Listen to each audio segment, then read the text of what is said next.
Today we are going to do PM on infinity pump. To perform the PM, the things we need: one small and one big graduate cylinders, and one small feeding set and one big feeding set, and the clamps.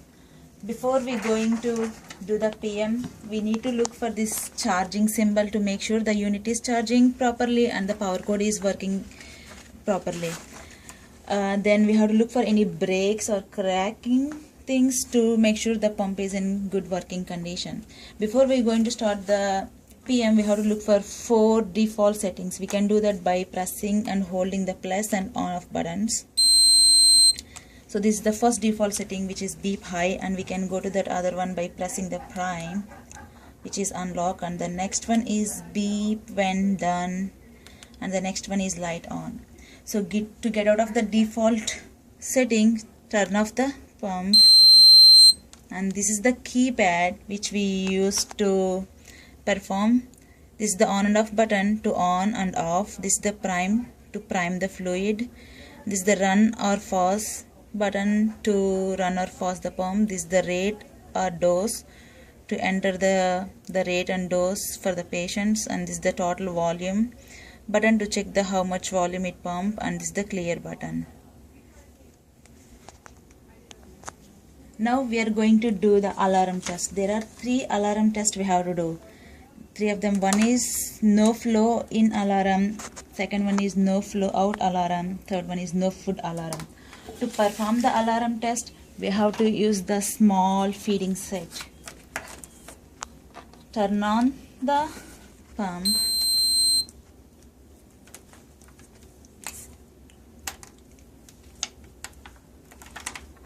and place the set in the pump.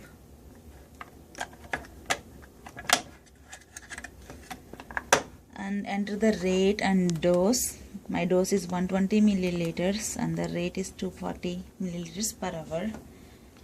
And to clear the bubbles in the tube, we can prime by pressing the prime. So that's how we can clear the bubbles in the tube.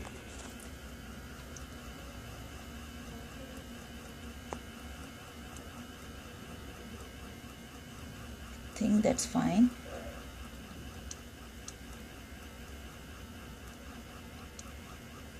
Okay, now to do the performing test, the first one, no flow in alarm. Start running and take the clamp and block the in the tube which goes inside the pump, and you see the no flow in alarm. That means there is no flow between the feeding set to pump. And then run again, and now block the tube coming out from the pump. So now we will get the no flow out alarm, which means there is no flow between the pump and the patient. So the higher the rate, the faster that you get the alarm. So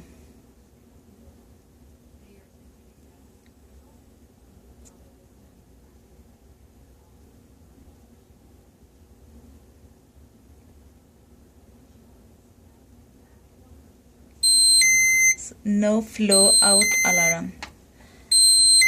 So pause it and then run again. Now we are going to do the no food alarm. That means if there is any food in the feeding set or in the tube, it will alarm.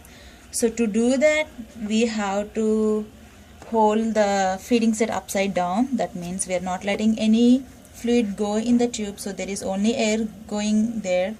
So we will see the no food alarm.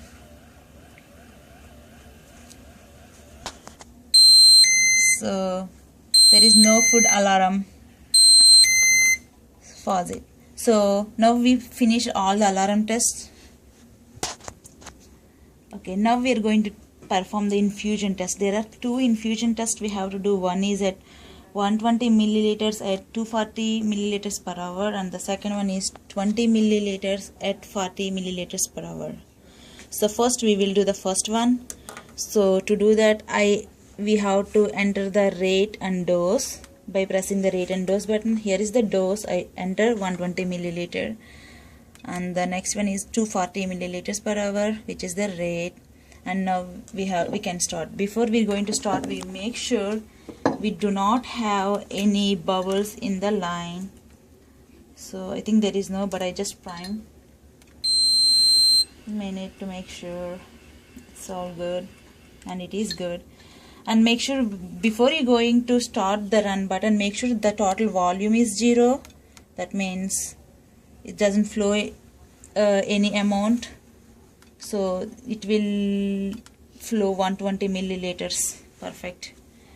So now arrange the cylinder like this and place the tube inside the cylinder and start it.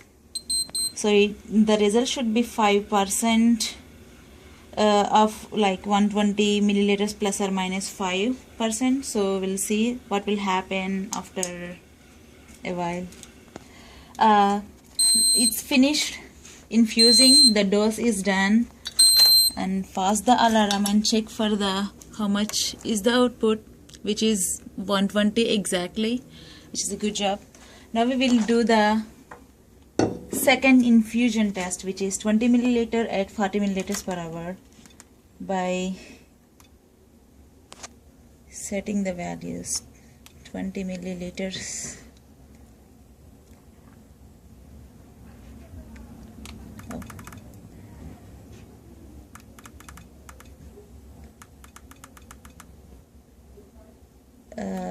40 milliliters per hour. So see, 20 milliliters and 40 milliliters per hour, and clear the volume before one, and now start it. Run, and about after 30 minutes it will be filled. So our second infusion test is also finished, and see, it's 20 milliliters, which is what we want. So we finished the PMs. We finished the PM for this one.